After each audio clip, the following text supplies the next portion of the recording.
Coming up on today's edition of the Locked On Raiders podcast, the Raiders lose a tough one to the 49ers, 37-34 in overtime, but it was a very entertaining game and a really good performance from Jarrett Stidham, who got his first career start for the Raiders. We'll talk about that. Plus, we'll take you inside the Raiders locker room. It's all coming up on Monday's edition of the Locked On Raiders podcast, January 2nd, 2023. Just win. Just win. Just win. Just win. The autumn wind is a raider, pillaging just for fun. He'll knock you round and upside down and laugh when he's conquered and won. And won. And won. And won. And won.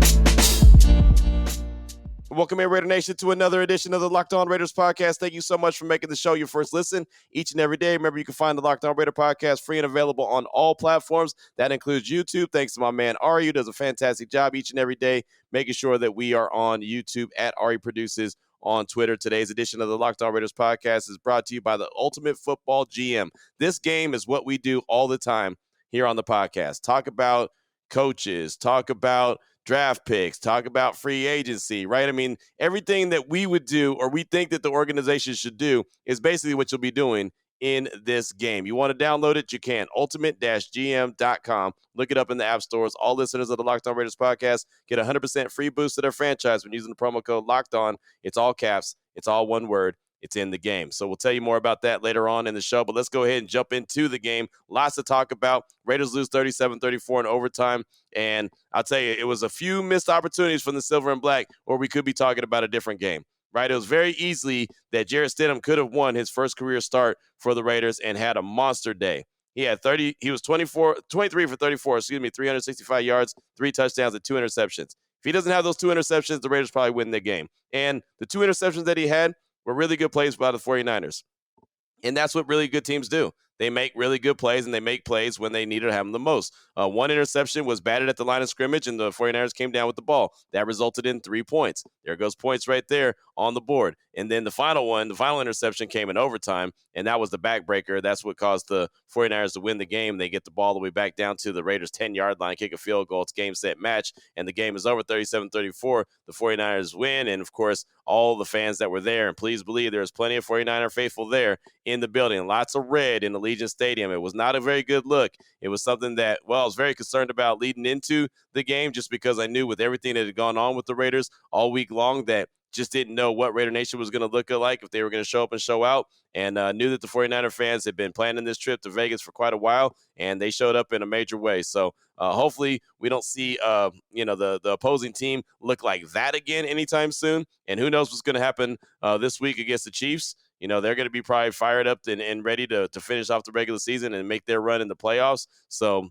maybe it happens one more time, but I don't think it'll be as thick as what we saw from the 49er fans on Sunday at Allegiant Stadium. But again, heck of a day from Jarrett Stidham. We'll talk more about him coming up in segment number 2. Really want to talk about the quarterback position of the future for the Raiders and what they need to do and what they need to have, what kind of traits they need to have. We'll do all that coming up in segment number 2. Davante Adams had a monster day, 7 catches, 153 yards, and 2 touchdowns. He's had a monster season, even though he really hasn't had a monster season, right? I mean, he's just done Davante Adams type things. 95 catches, 1,443 yards, and 14 touchdowns. And I'm sorry, but there's plenty of meat that was left on the bone, right? I mean, there's a lot of opportunities that Davante Adams didn't have throughout the course of the year, and there's plenty of games where he only had 3 or 4 catches, right? So if you think about it, if he had a little bit more attention in a few games, how many yards and how many touchdowns he could have. But man, what a season. 95 catches, 1,443 yards, and 14 touchdowns. Josh Jacobs continues to do Josh Jacobs things. 17 carries, 69 yards, and a touchdown.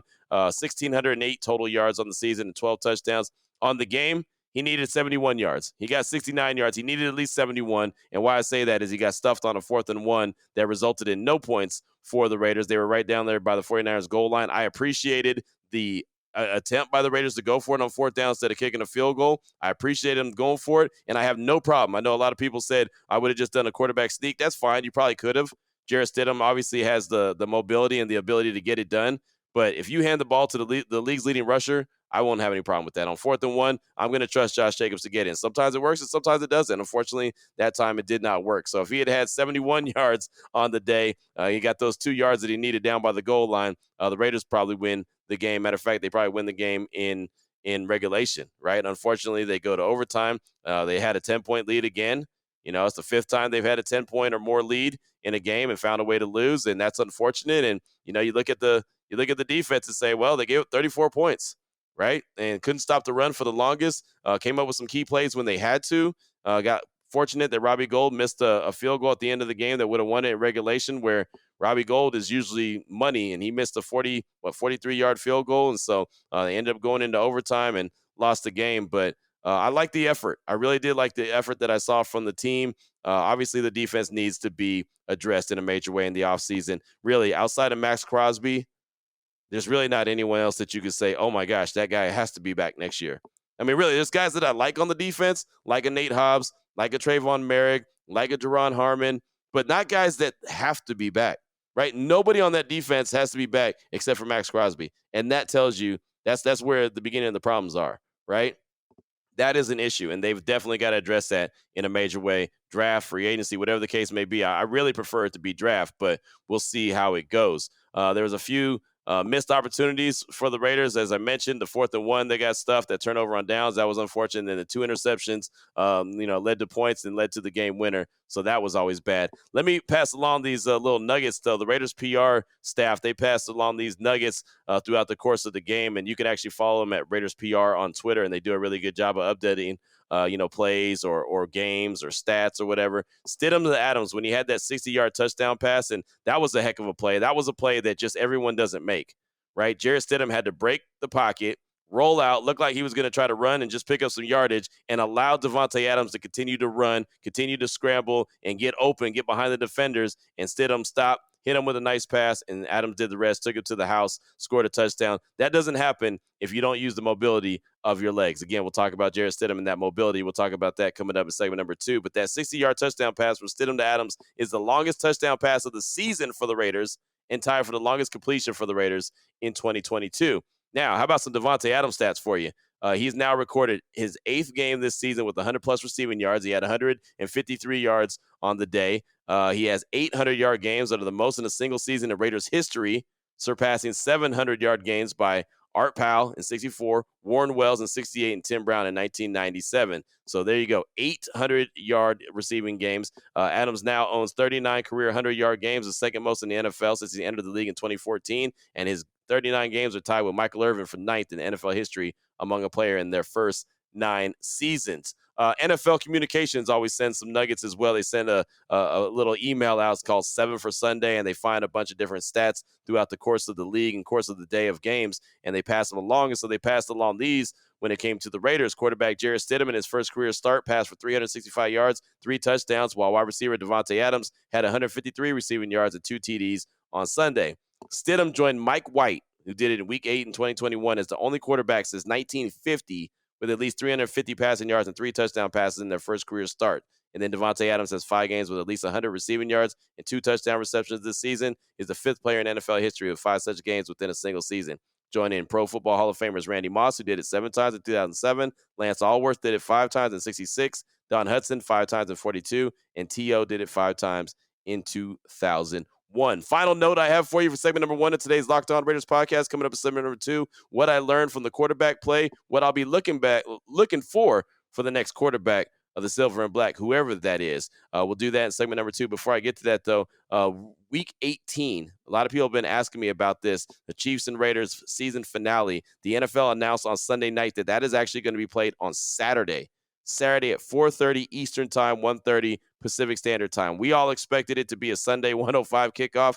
Didn't know why the NFL was going to highlight this game since the Raiders, are sitting there with a 6-10 record. Thought there's no chance that they're going to put them on Saturday and have it as a standalone game. It's a doubleheader. Chiefs and Raiders at 4:30 Eastern, Titans and Jaguars at 8 p.m. Eastern on Saturday. So if you're making plans, you're trying to come to Vegas, or you're already got tickets and you're just trying to, book your hotels or whatever the case may be, the game is at Saturday, 4:30 Eastern, 1:30 Pacific Standard Time. So that's all I got for you for segment number 1 of today's Locked On Raiders podcast. Kind of news and notes surrounding the game and around the team from that Week 17 loss to the 49ers, 37-34 in overtime. Coming up in segment number 2, we're going to talk all about the quarterback play, talk about what I saw from the team as well on Sunday at Allegiant Stadium. We'll do that after I tell you about this exciting game, which is also the title sponsor of today's show, which is the Ultimate Football GM. And I love this game because it's something that we do all the time. We'll spend the whole offseason being the Ultimate Football GM. We just won't be playing the game. We'll be talking about it here on the podcast. Now, you don't have to talk about it just on the podcast. You can actually do it yourself. You can be Dave Ziegler. You could be the GM of the Raiders. You can go after your coaches, after your coordinators, trade players, make draft picks. You can navigate your franchise through free agency and the draft, all the ups and downs of a season. And as we all know, the Raiders have a bunch of ups and downs. Well, every team has a bunch of ups and downs. Well, you get to have hands-on with all of that. All Locked On Raider podcast listeners get 100% free boost to their franchise when you use the promo code Locked On. It's all caps, and it's in the game store. It's Locked On in all caps. Make sure you check it out today. If you want to download the game, visit ultimate-gm.com. Look it up in the App Store. Again, it's ultimate-gm.com. Ultimate Football GM. Start your dynasty today. All right, Raider Nation, here we go. Segment number 2 of today's Locked On Raiders podcast. Want to get into more specific about Jarrett Stidham and what I saw and what I learned from him in his first career start. And I'll tell you right now, I had no idea what to expect heading into the game on Sunday. Not that I didn't know Jarrett Stidham was a good quarterback. I knew he was a really good quarterback when he was at Stephenville High School in Texas, right? I mean, he was that guy. Everyone talked about him. Man, Jarrett Stidham. This guy's going to be a hotshot quarterback. He's going to be an NFL guy, no doubt about it. Like they knew that about him in high school. There's certain guys that you know that about.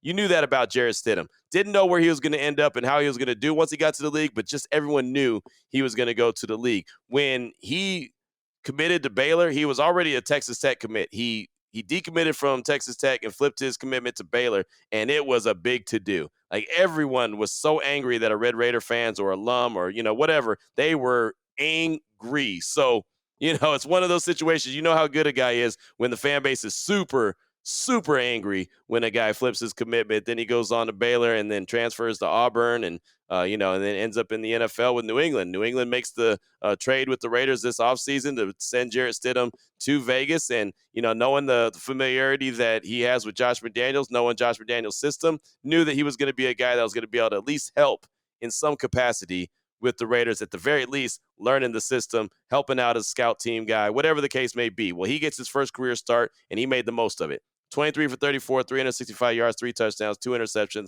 Already talked about the 2 picks. Unfortunate, but it happens. That's the game. Sometimes, it's a good play is made by the other team. You got to tip your cap. So that's what happened. He was really angry and upset at himself for those 2 interceptions and really apologized to the team after the game in the locker room, talking about that interception that ended the game. He was really upset at himself for losing the game, as he called it, even though the team was like, hey, don't worry about it, man. It's not on you.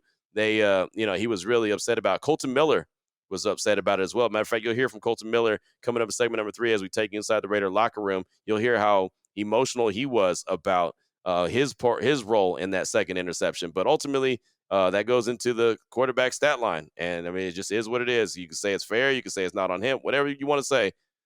It was thrown, and it ultimately ended up costing the Raiders a chance at winning that game. But for his performance on Sunday, only Jarrett Stidham and Patrick Mahomes, and I actually got this from Adam Schefter, he tweeted it out on Sunday, only those 2 quarterbacks are the only ones that have thrown 3 touchdowns against the 49ers defense this season. And that defense is ranked number 1, and that's why I didn't know what to expect because, man, that defense is good. And so, man, I was like, okay, you get your first career start and you get it against those guys?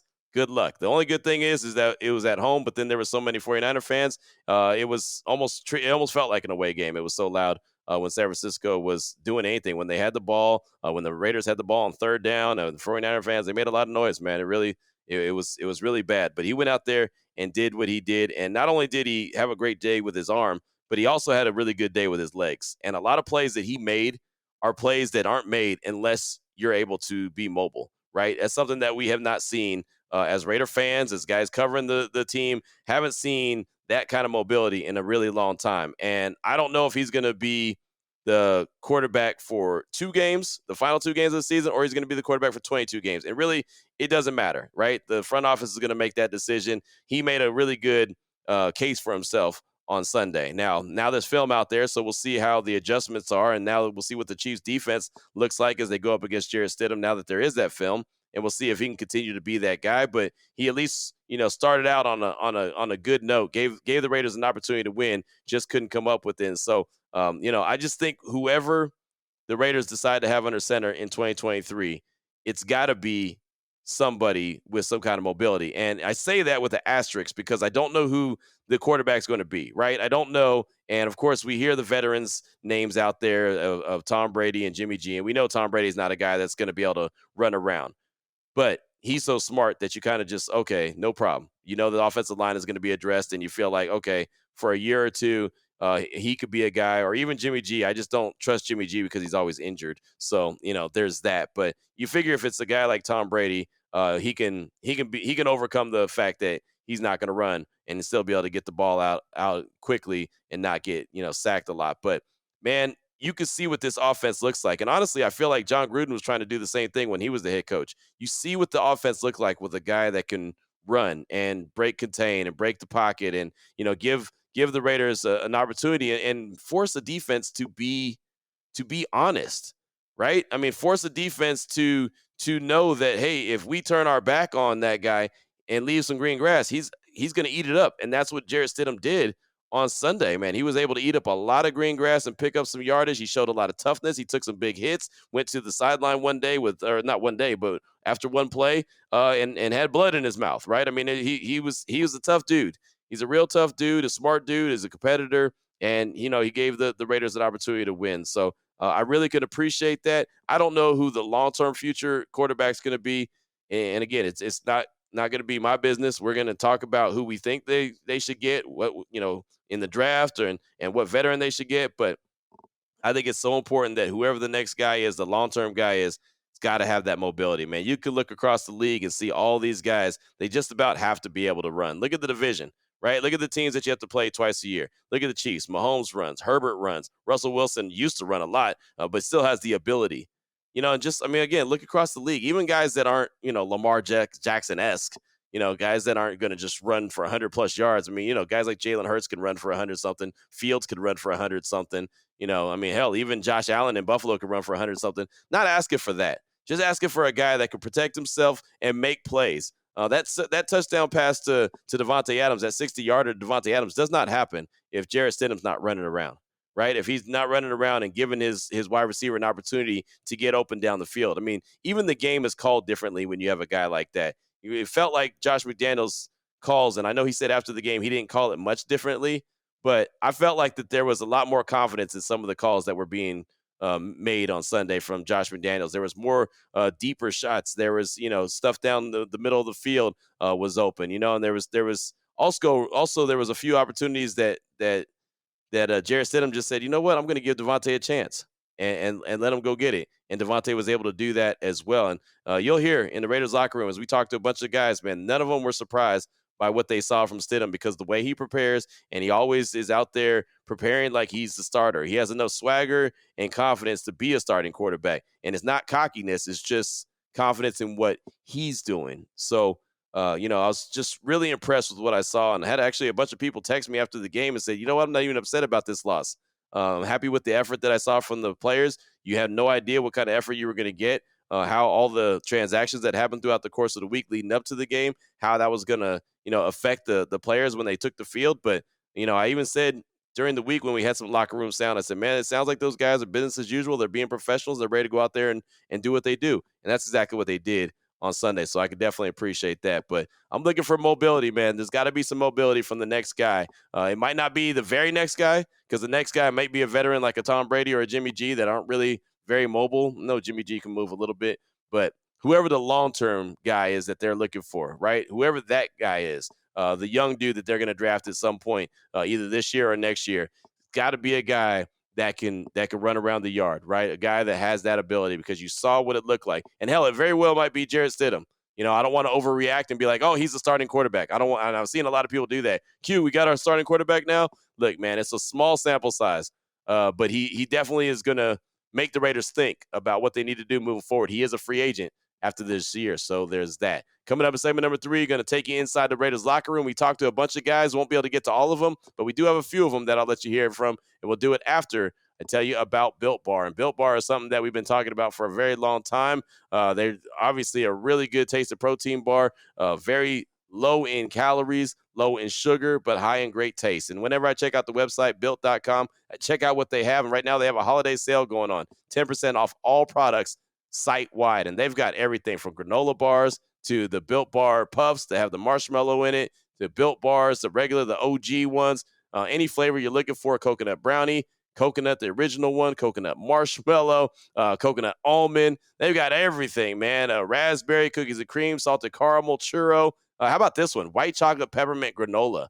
That's a hell of a bar, right? White chocolate peppermint granola. So all these different bars they have available to you right now on the website, built.com. The promo code is locked on to save 15% off your order, but you also could go and check out the website, 10% off on all products site-wide on their holiday sale. So there's a bunch of different ways to save a lot of money. So check them out today, built.com. Here we go, Raider Nation, segment number 3 of today's Locked On Raiders podcast. Want to take you inside the Raiders locker room, and we'll start off with Colton Miller. We talked to a lot of different people in the locker room. Devontae Adams, Josh Jacobs, Colton Miller, Max Crosby, Amik Robertson, Deron Harmon, Nate Haas, all those guys we talked to following the game. But I do want to start off with Colton Miller. He was pretty emotional. I mean, he wasn't crying or anything, but he was pretty emotional because he knows his role in that last play in overtime that the Raiders had the ball when Jarrett Stidham threw the interception. Nick Bosa got past Colton Miller, blew up the play, hit Jarrett Stidham, and Jarrett threw the ball up there trying to take a deep shot to Devontae, and it just wasn't to be. The 49ers come up with the interception on the ball that just was floated up there, and, well, game, set, match. They get down to the 10-yard line, kick a field goal, and it's over. So he was pretty upset at himself. And the offensive line did well all game long. I mean, the 49ers have a hell of a defense and have a hell of a front, and they did a really good job all game long. A lot of that, again, goes back to Jarrett Stidham and him being able to run as well, and be able to get out of harm's way. And he did that multiple times throughout the game on Sunday. You got to give him a lot of credit for that. But here was Colton Miller in the Raiders locker room following the game, and he's just starting off talking about he's got to have better execution. I mean, bottom line, that we all could have done better executing. But just Jarrett's performance today, I'm speaking to that. Jarrett, man, stepping up, he had an incredible performance. Even when it was not most cleanest looks, he was getting the ball off and making plays downfield. A ton of respect for him for stepping up this week.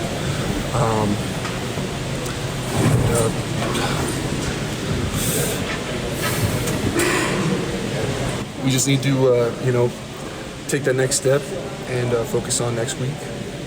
That's all we can do at this point, so that's what we're going to do. What are you feeling right now, Colton? Frustration. That we had a hell of an opportunity there at the end. I just feel, I know it's, we talk about, one play, but, I just feel like I could have done a better job executing there at the end. I know Bosa, he's best in the league, but I don't think that's, I don't think that's an excuse. I think I got to, step up. Those big moments, you got to have your best ball. So, frustrated. Yeah, I am frustrated. Did anything you saw from Jarrett surprise you?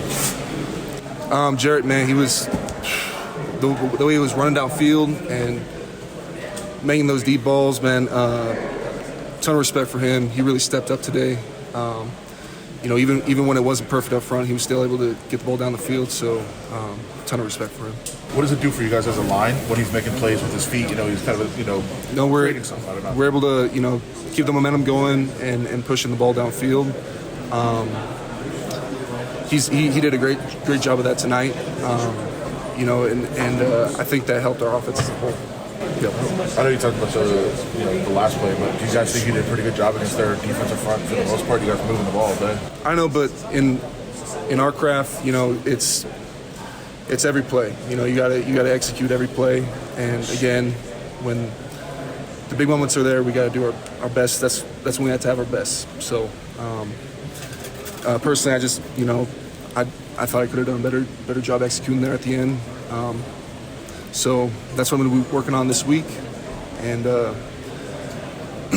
trying to take my best step forward and continue to work. So there was Colton Miller right there, and you heard him at the end. Hey, yeah, we could have a great day, but if one bad play in this business, one bad play could result in a loss, and that's exactly what happened. I mean, it's just that that big a deal. One bad play, allowing Nick Bosa to get to Jarrett Stidham one time in overtime, caused the game set match, caused it to be over. And again, that's what really good defenses do and really good players do. And that's why Nick Bosa, will probably win Defensive Player of the Year. He comes up with a big play when the 49ers needed it the most. And Colton Miller was talking about it right there. Well, Davante Adams, he had himself a day, 7 catches, 153 yards, 2 touchdowns. A fantastic day for Davante. And he talked also in the Raiders locker room following the game, as he always does. And, of course, we had to ask him about if he was surprised by what he saw from Jarrett Stidham. And also I asked him about how important it is for a quarterback to keep his head up, looking down the field while he's scrambling. For example, that 60-yard touchdown pass that he caught from Stidham when he started to run and then stopped and threw that dime. And you'll hear him talk about that as well. So here's a lengthier conversation with Davante Adams. I asked how you were feeling. He said, you got your health, your family's health. That's what's important. Is that sort of where your mindset is at this point with everything that's going on? You just sort of get through things and move on? Yeah, I mean, at this point, we put a lot into this year. We put everything that we had into it, and I think it showed, the diligence that we had and the perseverance that we had. I mean, we fought through a lot this year, a lot of close games we didn't necessarily get to come out on the right side of, and like I said, you just got to fall back on the positives in life sometimes, and that's how I live my life now, and that's, it's helped my game. I can't even begin to explain it. Just focusing on that type of stuff, focusing on the stuff that I can control, being as positive as possible in these situations where obviously it's not the most positive, as it pertains to our team. So for me, I just try to stay focused on that. And, I got 2 girls I'm going to go home to and my wife and the rest of my family, and they don't care about any of that stuff. So, you got to focus and definitely set your mind on the right thing when you come into this building and when you go out there on that field. But, once the clock says 0, then you back to regular life, and it's gonna sting a little bit, but you got to focus on the positives and find a way to still enjoy it. Even though, it's discouraging it happened in a loss, you broke Tim Brown's 25-year record for the most yards in a season in franchise history. What does that mean to you to have that record for this team? It means a lot. Obviously, Tim and I, we speak often, and, it means a lot, and he says a lot of good things, a lot of powerful things that help me with my game and help me with my mindset and everything. So it means a lot. Obviously, we know the type of player that he is or that he was, and, the mark he left on this game. So, to be able to come in here my first year into my dream organization, dream situation, and to be able to have success and, have an individual thing like that, which obviously so many different pieces that contribute to me being able to go out there and have a good game like that or a good season. So, it would definitely feel a lot better if we came out on the right side of this game at the very least. That way you can enjoy it a little bit more, but still means a lot nonetheless. What did you see out of Jarrett today, Jarrett, I think he shocked a lot of people. He didn't shock me because I see, anytime you have a young guy like that with, not much experience, you never really know exactly how it's going to go, but I know the way he prepares. He prepared every single game, like I told y'all this past week. He prepared every single week like he was getting ready to play, and it showed. He'd go out there and, took control of the huddle, took control of the game, and, played an amazing game today. So he apologized when we brought the team up for not being able to finish it out, and I think every single person on the team said, man, get out of here with that. You balled out and you did your thing. We got to find a way to help him and protect a little longer, catch a few more balls, and get a couple more first downs, a few more points, and it could have been a dream situation for him too. But either way, we all went out here and we had a lot of fun today. It was one of those type of games where we rallied with each other and had a good battle with a really good football team today. Proud of Jarrett. You mentioned having fun, and a few weeks ago you said that you weren't having too much fun. How has it changed over the past few weeks? Well, I think our mentality kind of changed. It's tough when you have a period where you're not really getting much done. Especially on the offensive side, you're not coming out with the victories and all that, and it's tough to get kind of drowned in that and the negativity. But like I said, the kind of positive outlook we've all had as of late has helped with that. So everybody's got their mind in the right place, and now we just focus on finishing strong. Josh had mentioned that he's just going to try to enjoy this next week because he's not sure who's going to be in this locker room, after next week. Yeah. How do you kind of balance that, I guess? Well, that's the right look. We got one game left, and we just got to come and focus on it. Regardless of how many people are back in here, it's not going to be the exact same locker room. So at the end of the day, this is our last opportunity to go out there with one another.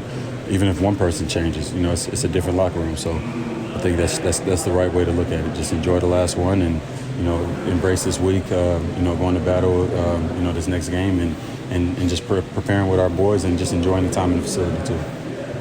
The catch that you broke the record on, the diving one down the sideline, I know there was a second that there was a review. Was there any question that you caught it? Did you know right away? Well, they see different things than other people sometimes, so you never really know exactly what they're going to see. But, I knew it. Once I saw it on the screen, the ball didn't move, so there was really no question about it. So it's good play, great ball, and, I'm happy he gave me a chance at it. Also on that second touchdown grab that you had where Jarrett extended the play, kind of what did you see on that? I know it's kind of funky with the flag, but kind of go through that. Yeah, it was a weird one getting in the end zone. I had no idea what was going on back there. The sideline was kind of quiet. I was like, oh, this looked like this one coming back. But, had a return route. I'm coming out, and I just see Jarrett just kind of sticking with me. And then I found a void in the defense and found a way to get behind him. And then he stuck in there, threw it, and he came and greeted me on the sideline with blood between his teeth. So that's what you want out of your quarterback, and I'm really proud of him. He's a tough guy, man. He's not the biggest dude, and he sticks in there. He's gonna look for his guys, and he's gonna find a way to get it done. So really proud of him for the way he played. How important is that for the quarterback to be able to run around but keep his eyes down the field as well when you're making that scramble drill like that? Very important, because the second he gives up on it, he might still get hit anyway, and then we miss out our opportunity as a touchdown. So it's big. The Raiders and Niners, they got a historic rivalry. You know how it is. What was it like to play your first war?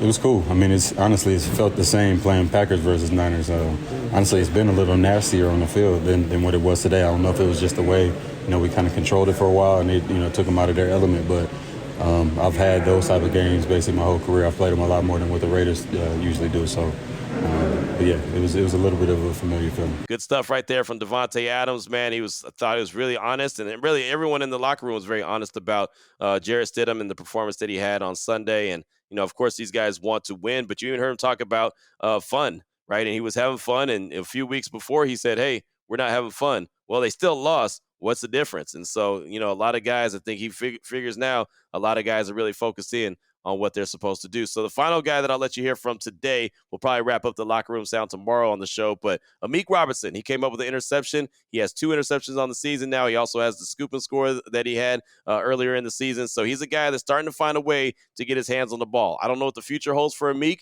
He'll be a free agent after the season as well, so he's guaranteed one more game, just like the rest of these guys are.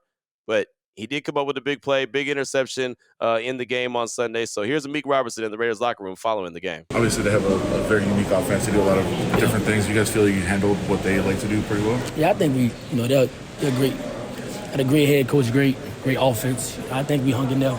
We just, like I always say, we just gotta finish. They did their job longer than us. And like I say in every interview, we are. Coach McDaniels always say, the team that do their job longer, as a team that will come out the dub, and unfortunately we didn't do that. What does it feel like, I guess, in the locker room? You guys, the chances weren't great in making the playoffs, but you still were alive. Does it feel like finality almost? We just took every game. We just took it 1 week at a time. We didn't think about playoffs. We didn't think about none of that. We just think about, each and every week try to win, and, whatever happens. We control, we can't control, so, that's how we wanted to win. How did you guys feel Jarrett did bring a little spark to the team? Yeah, he definitely, Jarrett played his ass off. Even on the interception, he wasn't worried at all. Because us as a defense, we got to be able to back him up. So I think he played great tonight. Did that give you a little extra juice when you went out there defensively, knowing that, hey, the offense is able to move up and down the field easy? We are whole. So when the offense is doing well, the defense has to do well. When the defense is doing well, the offense has to do well. I feel like we are whole, and I feel like the offense went out there and gave us a spark. Ayuk today too as well. What just makes it so tough on you guys with him? Say it again. With Ayuk today, what's making it so tough for you guys with him today? Ayuk's a great player. That's all I can say. Is he talking? We supposed to talk. It's a competitive game. We gonna make our plays. He gonna make his play. They gonna make their plays.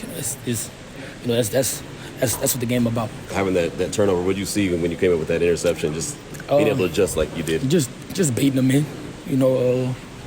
I feel like I had a lot of opportunity. Even on the slant, I saw a couple plays that I could have made. I slipped on the slant. I knew he was coming in on the slant.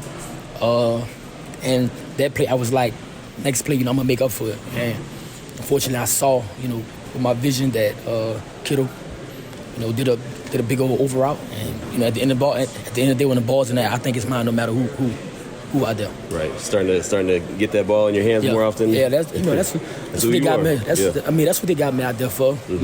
I try to make more like the one last week. I wanted the one last week. So this one was like I wanted that one bad. Right. But unfortunately, I wanted to come out with the win as well. No doubt. I know we're in Vegas and it's not quite the Battle of the Bay, but how much extra energy did that bring? You know who you're playing across from San Francisco. I mean, they're a great team, man. The energy, with the fans, their fans was electric. Was electrifying. You love playing in games like that. And I try to do whatever I got to do to help our team. So there's Meek Robertson. Doesn't want to, really talk about celebrating a play that he made when the Raiders lost, because he rather not get his hands on the ball and the Raiders win the game than him come up with an interception and they lose. But still had to talk to him about it because it was a big play and he's starting to get his hands on the ball, and the Raiders need more guys that instinctively will get their hands on the ball. Right? I mean, it just doesn't happen enough. And Robertson was a guy that had 14 career interceptions in school when he was in college. So he's a guy that at some point has found ways to get his hands on the ball. So he's starting to do that with the Raiders. Again, they only have one more game this season, and then who knows what happens with his Raider career, if they bring him back next year or not. But, he's at least leaving it all out there on the field. And, he's auditioning for, 32 teams in the league, 31 other teams, and then the Raiders as well. So that's all I got time for on today's show. Raider Nation, thank you so much for making the show your first listen each and every day. Remember, you can find the Locked On Raider podcast free and available on all platforms. Thank you so much for a fantastic 2022. We went over 3.3 million downloads for 2022, which was up like 43% from what we had in 2021. So thank you so much for that. It really means a lot. I do appreciate it. And here's to a big 2023. Let's have a bigger and better 2023, which of course includes YouTube as well. Thanks to my man Ari at Ari Produces on Twitter. So until tomorrow, Raider Nation, take care of yourself, take care of your family, love on your family, and most importantly, as always, just win, baby.